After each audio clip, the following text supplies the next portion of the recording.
Photo खींचने के लिए आते, वीडियो बनाने के लिए आते, लेकिन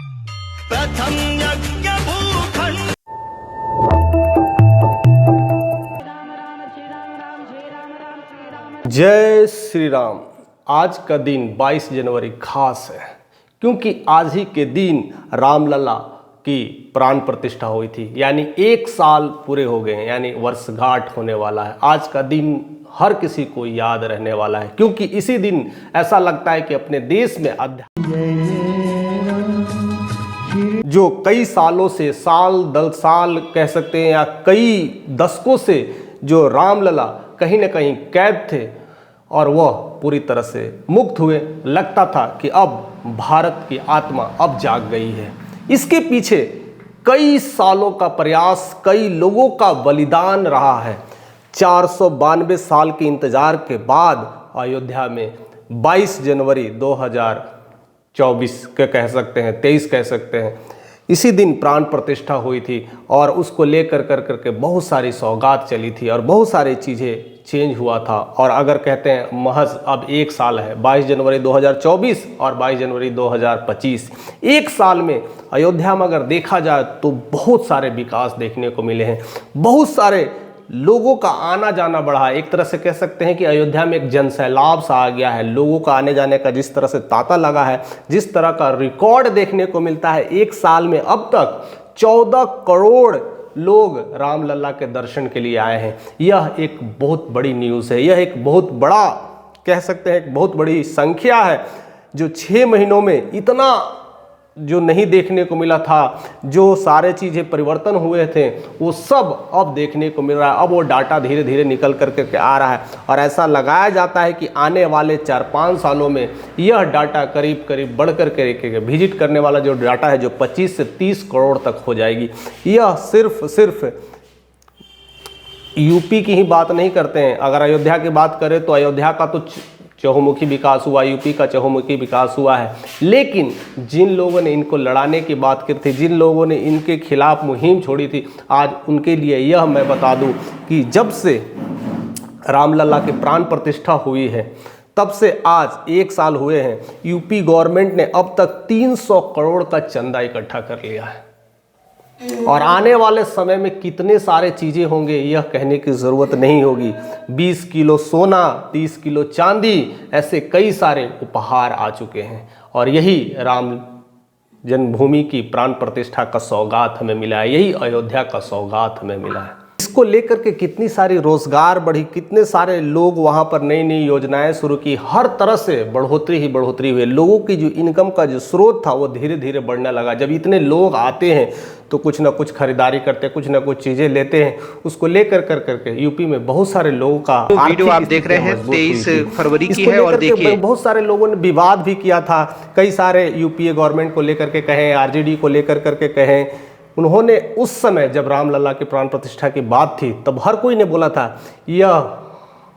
यह जो मंदिर बना रहे, इतना सारे पैसे जो खर्च कर रहे हैं, करीब करीब 80,000 करोड़ का आंकड़ा था, 80,000 करोड़ खर्च कर रहे हैं, इतने सारे गरीबों को देते, इतने सारे चीज़ों को लेकर मंदिर के जगह पर अस्पताल बनवा दे, स्वास्थ्य सुविधाएं बनवाते तो ज़्यादा अच्छा होता। ये पता नहीं बीजेपी वाले ने क्या करना चाहते हैं, ऐसे लेकर के कई सारे विवाद उठे, कई सारी बातें उठी थी। लेकिन जिस तरह से ये कलेक्शंस देखने को मिल रहा है, जिस तरह से श्रद्धालु लोग आ रहे हैं, दान पुण्य कर रहे हैं, तो महज लगता है कि 4 से 5 साल के अंदर जितना खर्च हुए हैं वो सारे वापस आने वाले हैं। तो फिर यह उनके लिए एक चुनौती होगी या उनके लिए एक काला धब्बा होगा कि मैंने क्या कह दिया था। आज वही लोग या तो अफसोस कर रहे होंगे या तो ये जताने की कोशिश कर रहे हैं कि मैंने गलती से क्यों ऐसा बात कह दिया था। वो डाटा कहीं ना कहीं रिवील होती है। बट फिलहाल 1 साल हो गए हैं, इसको लेकर के कुछ और समझने की कोशिश करते हैं कि यह घटनाएं कैसे हुई, क्योंकि आज की जनरेशन को यह जानने की बहुत ज़रूरत है। क्योंकि आज की जनरेशन जिस तरह से डिफरेंट डायरेक्शन में फंसते चले जा रहे हैं, सनातन होते हुए भी अपने आप को सनातनी का गुण को नहीं पहचान पा रहे हैं, अपने राम की जन्मभूमि को नहीं पहचान पा रहे हैं, अपने धरती को नहीं पहचान पा रहे हैं, उन जैसे युवाओं के लिए ये सब वीडियोस काफ़ी प्रेरणा स्रोत रहती है कि हम अपने अतीत को जानें, हम अपने वर्तमान को जानें कि कैसे हमारे भारत के वंशज हैं जिन्होंने 4-5 सालों में क्या क्या त्याग किए थे। अगर देखा जाए तो 1528 ईस्वी में अकबर के कहने पर उनके सेनापति जो थे मीर बख्शी ने मंदिर को तोड़वाया था, और वहाँ पर मंदिर के जगह बाबर जो कहते हैं कि उनके दादा थे, अकबर के दादा थे, उनके नाम पर मस्जिद बनवाया गया था। और ऐसे लेकर करके तब से 1526 की बात है, 1526 में बाबर ने आया था और 1528 ईस्वी में सारे खेला हुआ था। तब से लेकर के कई साल तो नहीं कहते, कई 100 साल का बात है, और कई सारे ईस्वियाँ निकल गई, और तब से लेकर करके ये संघर्ष चालू रहा है। उसके करीब करीब ऐसा आंकड़ा बताया जाता है कि जिस तरह से हमने देखा पढ़ा है, उसमें करीब 150, 200, 100 साल लग गए, तब तक उन्होंने किसी ने आवाज़ नहीं उठाई थी, क्योंकि उस समय ज़्यादातर बाबर की जो खानदान चल रहा था औरंगजेब तब तक किसी ने आवाज़ नहीं उठाई थी कि औरंगजेब अपने आप में एक क्रूर था। वह कहते थे कि हिंदुओं के प्रति पूरा जल्लिते करता था और ज़्यादातर मंदिरें तोड़वा करके मस्जिद बनवाने का काम किया था। उसमें सबसे ज़्यादा अगर नाम आता है तो औरंगजेब के आता था। उस समय तक किसी ने हिम्मत नहीं की, चूचा नहीं की, लेकिन 1717 में यानी 190 साल बाद जयपुर के राजा जयसिंह ने वहाँ पर मंदिर जहाँ पर थी, उसके बाद जब मस्जिद बनी थी तो उसी के बगल में राम चबूतरा बनवा दिया कि हिंदू लोग आएंगे, वहाँ पर बैठेंगे, पूजा पाठ करेंगे, ध्यान करेंगे। और तब से वहाँ धीरे धीरे लोगों का आना जाना हुआ। यानी वह दिन भी याद रहना चाहिए, वह राजा भी हमें याद होना चाहिए कि जिन्होंने यह कोशिश किया कि वहाँ पर एक चबूतरा बना दें। और उसके बाद धीरे धीरे 1700 के बाद 1800, 1900, 2000, 2100 हो गए। ऐसे तमाम कोशिशें चलती ही रही है, और हर कोई अपना उस कोशिश में कई सारे बलिदान दिए हैं। उस बलिदान में बाबा फकीर सिंह, मैंने स्पेशली इस पर वीडियोज़ भी बनाया था, बाबा फकीर सिंह का बलिदान याद रखेगा कि वो सिख कैसे पूरी तरह से उस मस्जिद में घुस गए थे और मस्जिद के दीवारों पर राम राम राम राम, जय श्री